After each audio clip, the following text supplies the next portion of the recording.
Vlog day, y'all. Tuesday for me, Friday for you.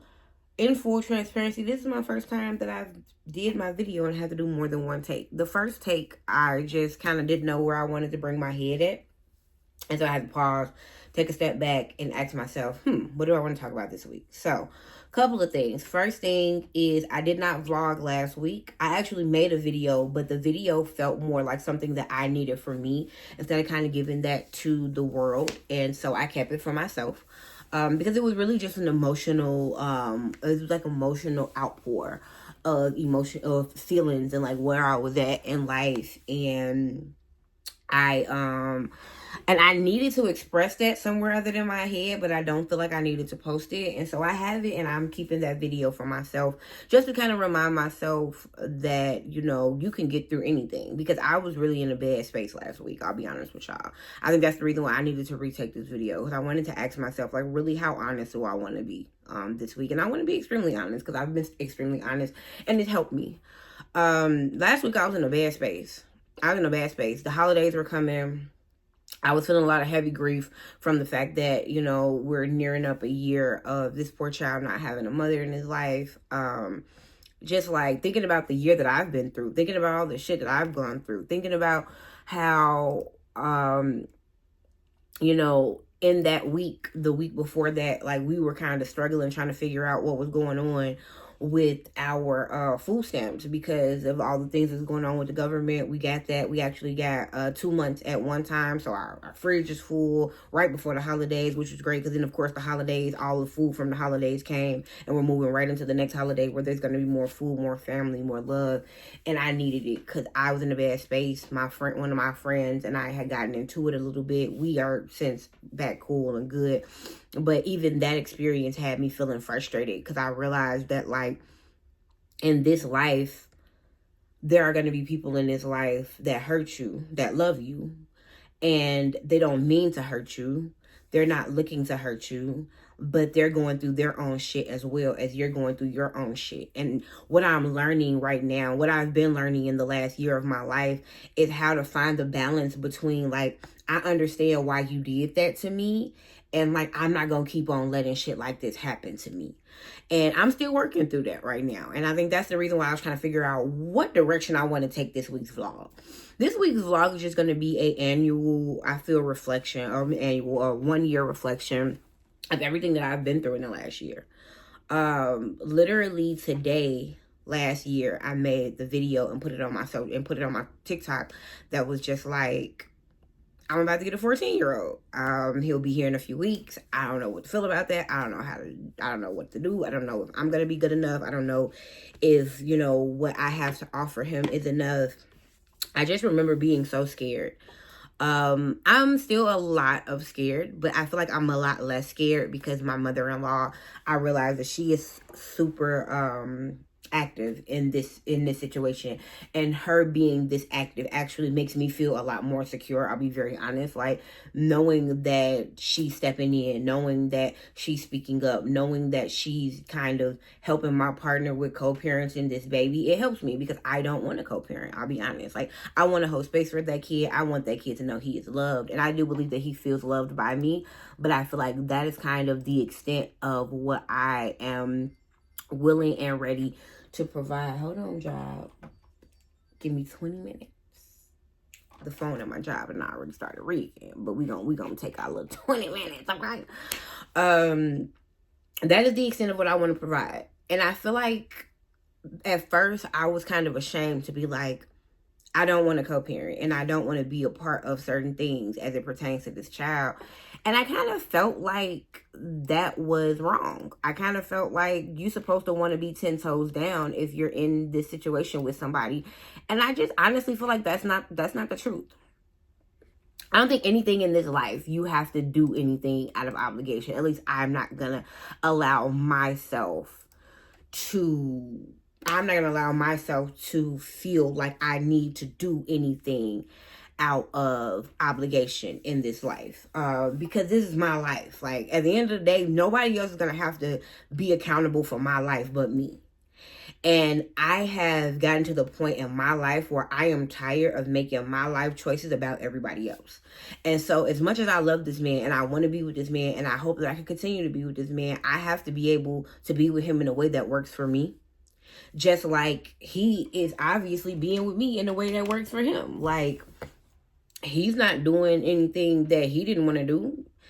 At one point in this year, I was on this computer screaming and hollering and crying about the fact that he wasn't choosing, in my opinion, to work hard enough to get a job or work hard enough to make it seem like,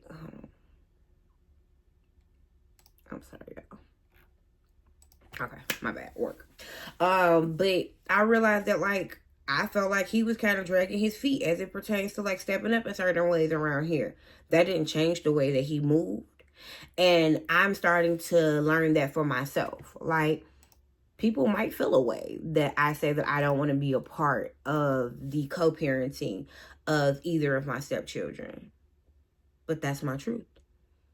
I will create a great environment for them. I love all people, so it's not like I'm mistreating the children. I will create an amazing environment for the person who is parenting them, and I will help them. I will help my man, and for as far as the youngest goes, his mother and my man, and as far as the oldest goes, I will help my man and my mother-in-law as much as they can. But I don't want to make the decisions. Like, when it comes down to make the decisions and they start talking about the decisions, I shut up. If they ask me a question about it, I give my feedback, but I tell them all the time, I would like for you guys to make the decision, because that is where I stand and that is where I will continue to stand. I don't want to be a parent. I've never wanted to be a parent, and I feel like there is a way for me to exist in these roles without doing that, and that's what I'm doing.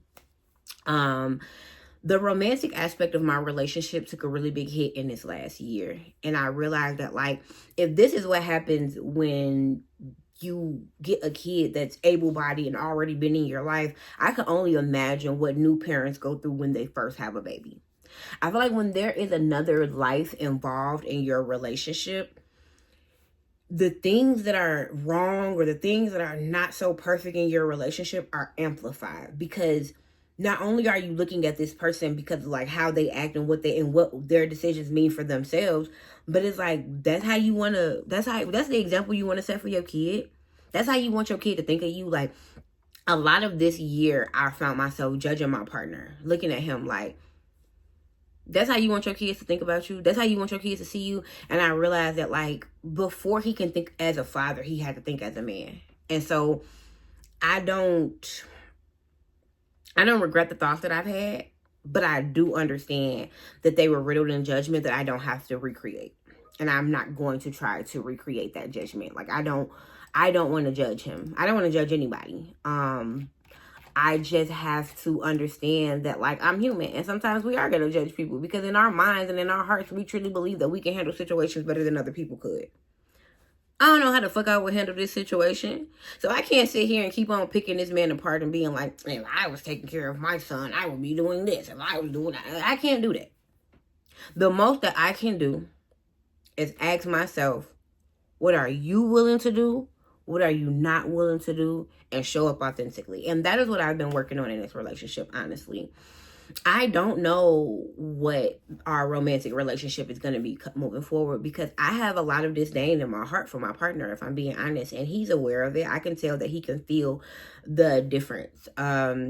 Even with this, like, right now, we're a few days from his birthday. Usually, I'm screaming to the mountaintops. What do you want to do for your birthday? What are we going to be doing? I'm looking for plans. I'm doing this. I'm posting all on my social media. I haven't said a word about that man's birthday to him. I've asked him, like, what you want to do? Very, very kind of, like, laid back. I'll be honest about it.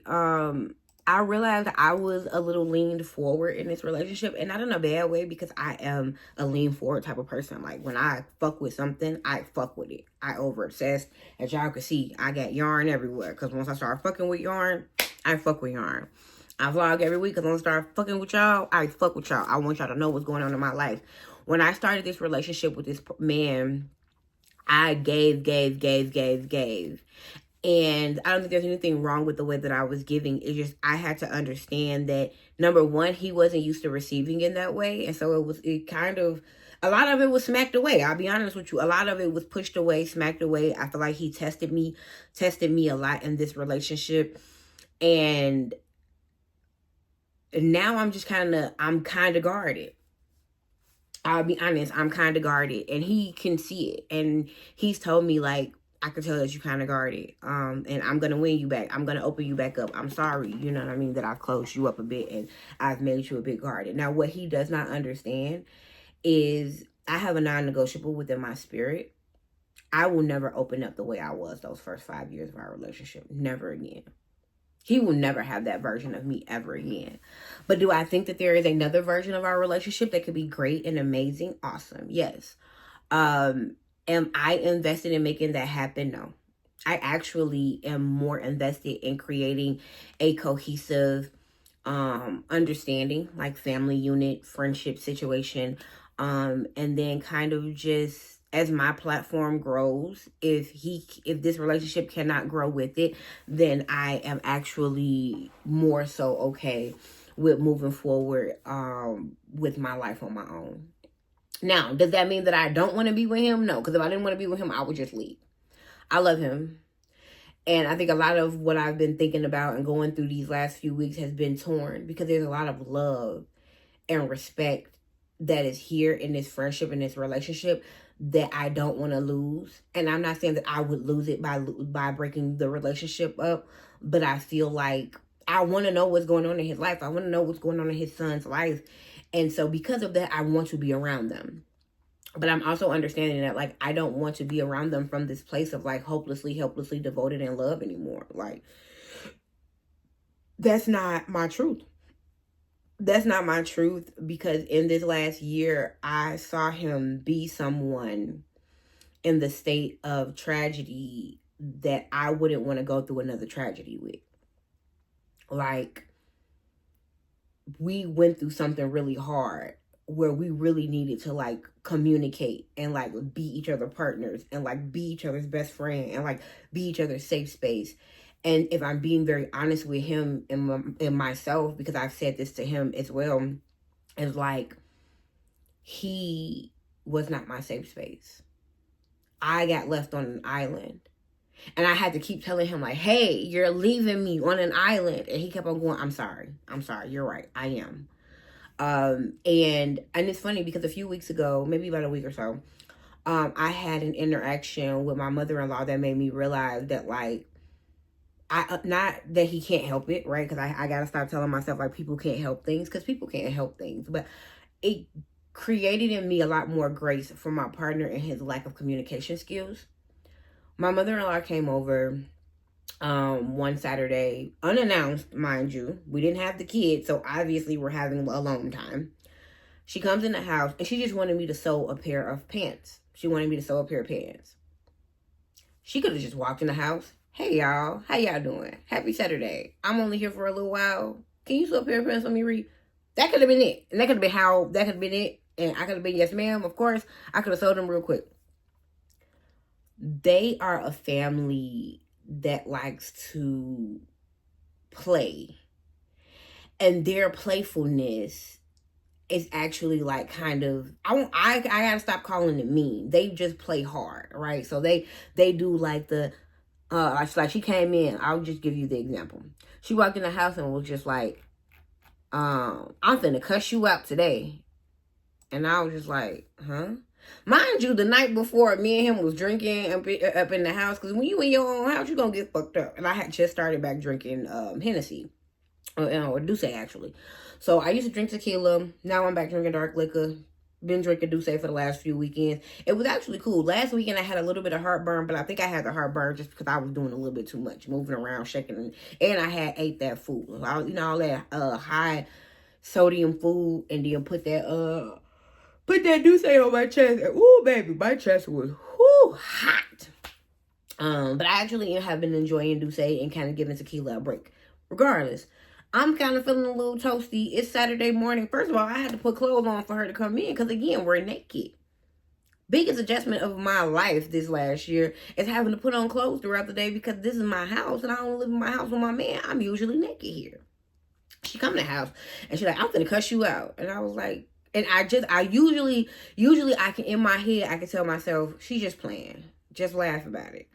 But like today, it was just like, bitch, and I don't mean to call her that, but like, what? And so she was just like, I'm sick of your shit. And I was like, what are you talking about? And she was like, these pants, I've been needing them so for the longest. And I was like, did you tell me about it? No, I guess I didn't. So what do you need right now? Because now you just came in here yelling and screaming. I'm like, what do you want? And she's like, no, I'm just playing. I'm sorry. I just need your needle and thread. Again, not communicating what she needs. Because what she wants me to do is sew them. She asked for the needle and thread as if she could do it herself. Okay. Handed her my sewing kit. Got back in bed. I don't even know how to thread this goddamn needle. What the hell? I said, okay. Let's all pause.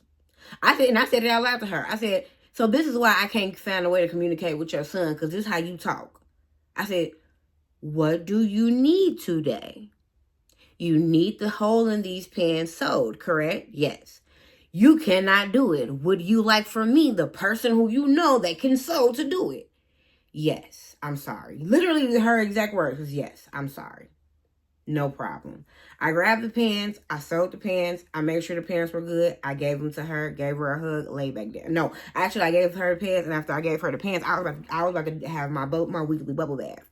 So I was like, yep, and that is why I have a weekly bubble bath. I said that out loud to her too, because I'm in a space now where I've been doing a lot of not speaking how I feel, or just like not calling shit out that is just ridiculous around here.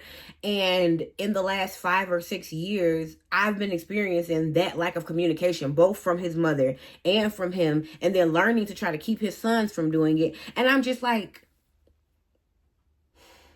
so I'll be very honest. The reason why I feel the way I feel that I just spoke about that, about the projection or the moving forward of the romantic aspect of this relationship, is because this man has generations of lack of communication, obviously. And even though he's learning, and I'm helping him, and I'm helping her, and I'm helping people all around the goddamn family with their communication, I have been asking myself recently, is it worth it? Do I need to be doing this? Like, why the fuck do I need to be doing this? Like, if these people are okay communicating the way they do, why can't I just go find some people that communicate the way I do? Now, the short answer to that is because I love these people. And they mean well, even though they frustrate me. But the real answer of that is, and the real pushback for myself, to myself, is do not allow yourself to get pigeonholed in things that feel draining just because people mean well. I understand all of that. But if you get to the point where,